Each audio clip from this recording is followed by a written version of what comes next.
because the vision of the divine substance is the ultimate goal of any intellectual substance, as is clear from what has been said. But when everything has reached its ultimate end, its natural appetite rests. It is necessary that the natural appetite of the intellectual substance completely rests the divine substance of the seer. Now, the appetite of the natural intellect is to know the genera and species and virtues of all things, and the whole order of the universe, which shows the human interest in the particulars of the aforesaid. Therefore, everyone who sees the divine substance will know all the above. Further, in this, the intellect and the senses differ, as is clear from De Anima 3, that the senses are corrupted or weakened by the superior sensibles, so that afterwards it cannot perceive the lesser sensibles. Intelligible, he will not be able to understand other intelligibles less, but more. But the highest in the genus of intelligibles is the divine substance. The understanding, therefore, which is raised by the divine light to see the substance of God, is much more perfected by the same light to understand all other things that exist in the natural world. Still, to be intelligible is not of a lesser scope than to be natural, but perhaps to be greater. For the intellect is born to understand all that is in the natural world, and it understands certain things which do not have a natural being, such as negations and privations. Whatever, therefore, is required for the perfection of being natural is required for the perfection of being intelligible, or even more. But the perfection of intelligible being is when the intellect has reached its ultimate end, just as the perfection of natural being consists in the very organization of things. Therefore, everything that God has produced for the perfection of the universe manifests itself to the understanding of the beholder. Again, although one seer of God sees him more perfectly than another, as has been shown, yet each one sees him so perfectly that the whole natural capacity is filled, for the vision itself exceeds all natural capacity, as has been shown.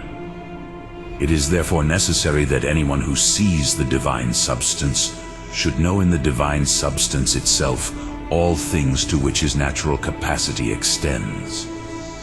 Now, the natural capacity of every intellect extends to knowing all kinds and species and the order of things. Therefore, everyone who sees God in his divine substance will know these things. Hence it is that the Lord responds to Moses' request for a vision of the divine substance, Exodus 33:19. I will show you every good thing. And Gregory says, what is it that they do not know who knows everything? Now, if the premises are carefully considered, it is clear that those who see the divine substance in one way see all things, but in another way they do not. For if by all things be understood those things which pertain to the perfection of the universe, it is clear from what has been said that those who see the divine substance see all things, as the reasons just introduced show. For since the intellect is in a certain way everything that belongs to the perfection of nature, everything also belongs to the perfection of being intelligible. For which reason, according to Augustine, on supergenesim ad litteram, whatever things were done by the word of God, so as to subsist in their own nature, were also done in the angelic intelligence, so as to be understood by the angels. Now of the perfection of nature are the natural being of the species, and their properties and virtues. For to the natures of the species the intention of the nature is referred, for they are individuals because of their species. It therefore belongs to the perfection of the intellectual substance to know the natures and virtues of all species and their own accidents.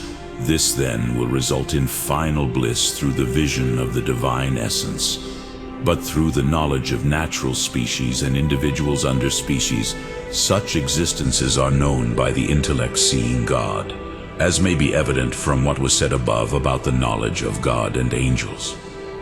But if by all things be understood all that God, seeing his essence, knows, no created intellect sees all things in God's substance, as was shown above. And individuals under species of this kind are known by the intellect seeing God, as may be evident from what was said above about the knowledge of God and angels. But if by all things be understood all that God, seeing his essence, knows, no created intellect sees all things in God's substance, as was shown above. And individuals under species of this kind are known by the intellect seeing God, as may be evident from what was said above about the knowledge of God and angels. But if by all things be understood all that God, seeing his essence, knows, no created intellect sees all things in God's substance, as was shown above. This, however, may be considered in terms of several things. First, as to what God can do, but has neither done nor will ever do. For all things of this kind cannot be known unless its virtue is comprehended, which is not possible for any created intellect, as was shown above. This is why it is said in Job 11, "Perhaps you will understand the footsteps of God, and you will find the Almighty even to perfection. Excelsior is in heaven, and what will you do? Deeper hell, and how will you know? The land is longer in its measure, and the sea is wider." For these things are not said as if God were great by the dimensions of quantity, but because his power is not limited to all things which seem to be great, without being able to make them even greater. Secondly, as to the reasons of things, all of which the intellect cannot know unless it comprehends the divine goodness.